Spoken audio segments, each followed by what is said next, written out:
Nigeria has changed so much in such a short period of time. And I'm not even talking about, say, 10 or 20 years ago.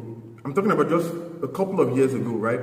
A few years ago, you could wake up and decide you wanted to go somewhere, right? You just check the price of the flight or the bus, make your plans, and you go, right? Now, before you travel, you have to think about the cost of transportation. You have to think about accommodation, hotel fees. You have to think about security. You have to think about whether it's even safe to make the move. And somehow, we've just adapted to this, right? Housing is another one. You don't even need to be looking for luxury, right?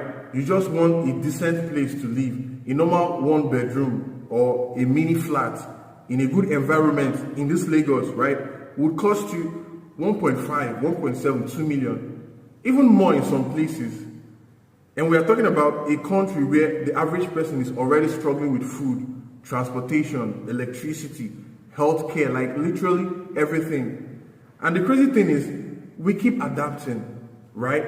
Things get more expensive, we adjust. Things get less safe, we adjust.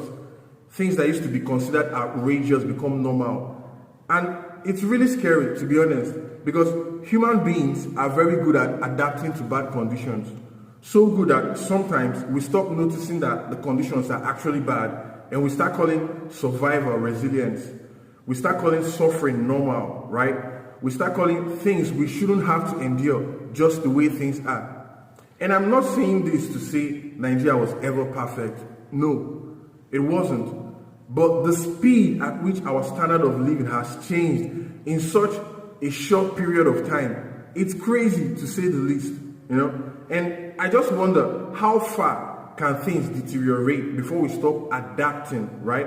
And actually start asking why we accepted this as normal in the first place.